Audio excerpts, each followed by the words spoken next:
Andrew R. asks, at cons where you're in your cosplay disguises, do you have an emergency repair kit close by? What are your always on hand items for that? Well, yes, I do. In fact, myself and the entire tested team has participated in cosplay repair workshops at Silicon, something we will continue to do when Silicon opens back up. Cosplay, you have to go to a con with a full repair kit. What is always in that repair kit? What is always in that repair kit? First up, hot glue. You got to have hot glue and a couple different kinds of hot glue in your repair kit. Crazy glue, CA glue, cyanoacrylate glue, and a kicker. I usually bring both a chemical kicker and baking soda. Baking soda because, well, I've talked about this before, but baking soda is a kicker for cyanoacrylate glue, and it's a kicker that actually lends real body to the acrylic, and you can make structural solutions with CA glue if you've got some baking soda present. Tongue depressors. These guys, one of the most important things in this shop are these. I buy them in big boxes of 1,000 at a time. You can split them up the middle. You can use them for, these are completely intrinsic. I bring a couple dozen of these. I usually bring a complement of tapes, masking tape, scotch tape, magic scotch tape, double stick tape of usually 2 or 3 different kinds, absolutely some aluminum plumber's tape. This is like the base kit. Baling wire. Baling wire. The wire that built the West. This is mild steel wire. Every hardware store carries baling wire. It should be in your kit. It should be in your shop. I usually just wrap up about 10 feet of this and throw it in the bag. Blades, your complement of X-Acto blades. I usually bring a dozen of those, dozen single-edge razor blades, a dozen carpet blades like this.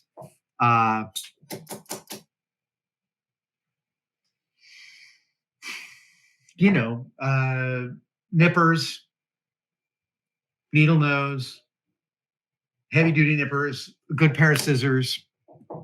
And then there's all the stuff you need for the costume itself. So one of the things is when I'm building a costume and I'm sorting out the pieces of it, I'm often ending up with a couple of different versions of each thing.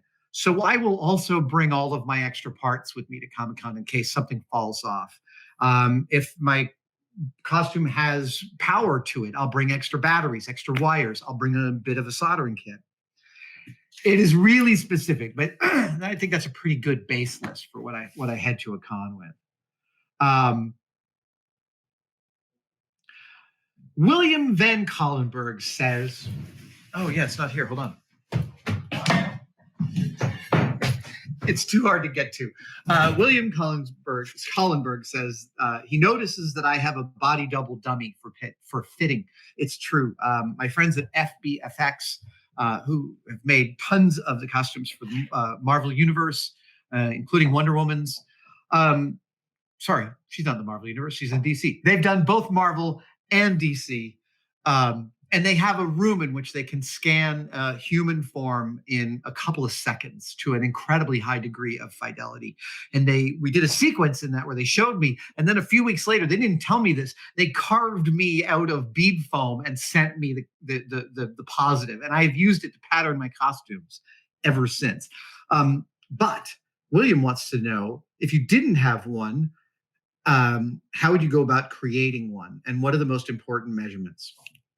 It's a great question. And there's a ton of guidance online for making what is your own duct tape mannequin. And it's a great methodology. To make a duct tape mannequin of a body part, you cover that body part with some plastic, and then you wrap duct tape around it, not too tight. You don't want to cut off your circulation. You're not, in debt to the mob. And then with a pair of scissors, you cut that tape, pull the part off, and tape it back up again. And there are many different methods for solidifying that. Some people paint on epoxy resin and use fiberglass. Some people simply stuff it because because it's done with cloth tape, it can't exceed the measurements of what it's got to cover. So you can I don't have a favorite video of this, but it is a technique I've seen a ton, and I've seen it work a ton on the RPF.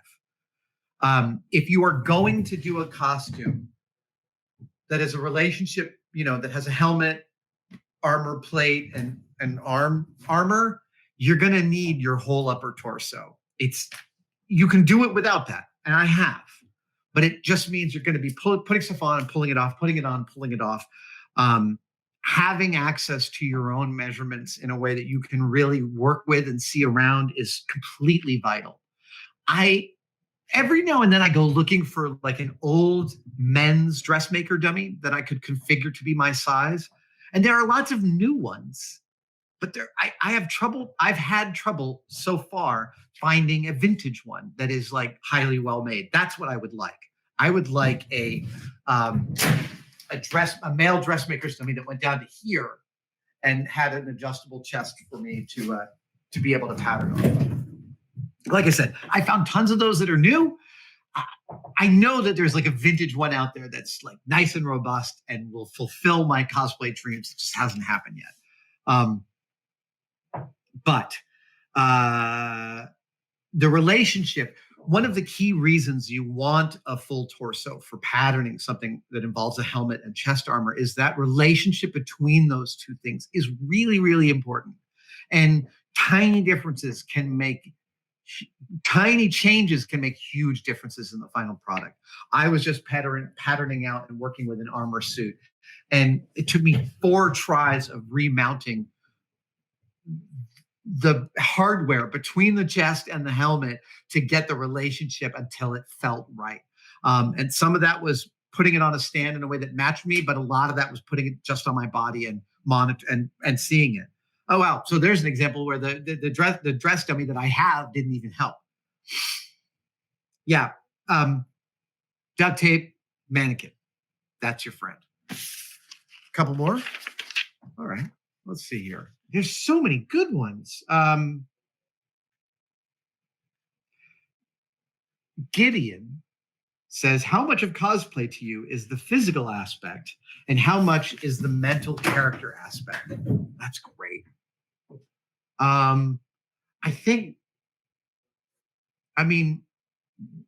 One has a great bearing on the other, don't you think? One, I think specifically to when I did the Joker from Dark Knight, specifically Bank Heist Joker from Dark Knight in the suit. Got a package.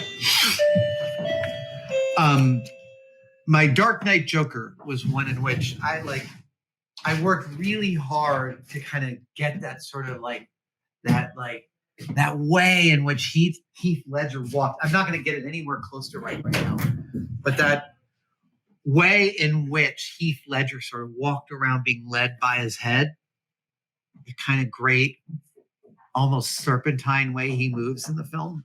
Such an astounding portrayal. Anyway, I worked that back and forth with my wife because she's also has studied acting in the past and is a wonderful mimic. The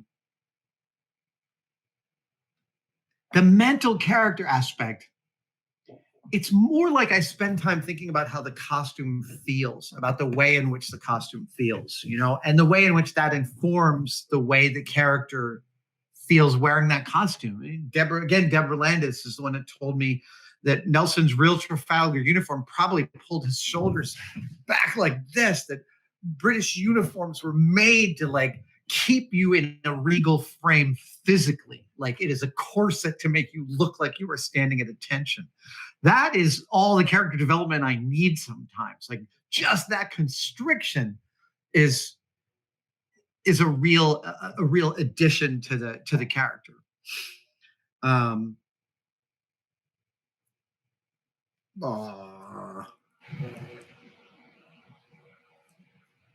Logan, this is a good question. Is there a cosplay you really want to do, but you haven't because you're worried about doing the source material justice? Oh, yeah. There are a few different categories of that. But for me, the biggest one is drag. I spent a lot of time working throughout my life with different drag performers. It's an art form I greatly admire in both directions. The one I have not explored because I don't yet have a point of view about it. I feel like when I think I have something to contribute to drag, I'll jump in. But until then, there's nothing to me that would be that would less serve a costume than jumping in with both feet without a significant point.